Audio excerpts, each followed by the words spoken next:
एक दूर दराज सहराई गांव में जहां पानी बहुत मुश्किल से मिलता था, एक लड़का रहता था जिसका नाम अयान था। गांव वाले सिर्फ कभी कभार होने वाली बारिशों पर जिंदगी गुजारते थे और वो भी बहुत कम होती थी। अयान अक्सर अपने बुजुर्गों से कहानियां सुना करता था, खास तौर पर अपने दादाजी से। एक शाम जब सूरज रेत के टीलों के पीछे डूब रहा था, अयान के दादाजी ने इसे एक कहानी सुनाई जो नस्लों से सुनाई जा रही थी।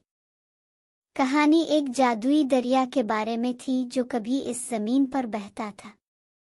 दादाजी ने बताया कि ये दरिया आम नहीं था। ये दरिया एक अजीम दरख्त की जड़ों से निकलता था। ये दरख्त इतना बड़ा था कि कई जमीनें इसमें समा सकती थीं और उसके पत्ते इतने बड़े थे कि पूरी मकान को ढांप ले। इस दरख्त पर लगने वाले फल याकूत और जमुर्द जैसे चमकदार पत्थर थे। लेकिन सबसे हैरत अंगेज बात दादाजी ने कहा ये थी कि ये दरिया जमीन के नीचे गहरी गारों में से निकलता था, एक जादुई पत्थर के जरिए। पानी पहले गारों में गिरता था और फिर जमीन पर आकर बहता था। अयान इस कहानी को मानने को तैयार नहीं था। कैसे एक दरिया एक दरख्त से निकल सकता है और कैसे ये जमीन के नीचे चला गया, इसने पूछा। दादाजी मुस्कुराते हुए बोले, ये सब ऊपर वाले की मेहरबानी थी। लेकिन जब हमने इसकी नाफरमानी की, झूठ बोला और लोगों को धोखा दिया तो ऊपर वाले ने हमसे ये नेमत छीन ली।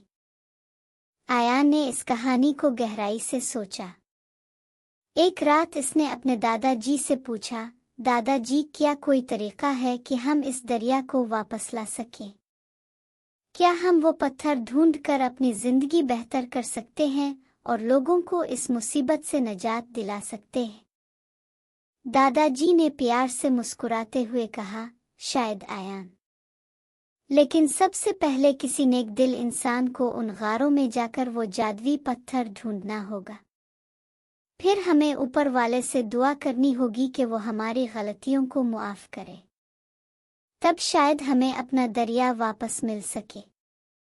अयान ने अपने लोगों की मदद करने का अज़्म कर लिया। छोटी सी लालटेन और अपने मजबूत ईमान के साथ इसने इस मुश्किल सफर का फैसला किया। वो रेत से भरे सहरा में रास्ते तलाश करता रहा। कुछ दिनों के बाद इसने एक पुराना रास्ता ढूंढ निकाला जो गहरी जमीन के नीचे जा रहा था। गारें अंधेरी और पेचीदा थीं, लेकिन अयान ने हिम्मत नहीं हारी। बहुत देर तक चलने के बाद इसने एक छिपी हुई जगह ढूंढ ली। वहां चमकते हुए छोटे पत्थरों के दरमियान एक चमकदार पत्थर था जो रोशनी फैला रहा था।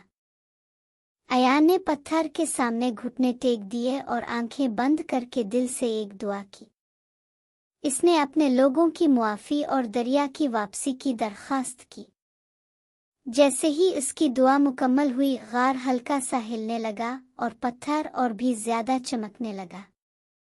इसकी दुआ कबूल हो गई और दरिया ने दोबारा से बहना शुरू कर दिया था। अब इसके लोगों की मुश्किलें खत्म होने को थीं। कहानी खत्म।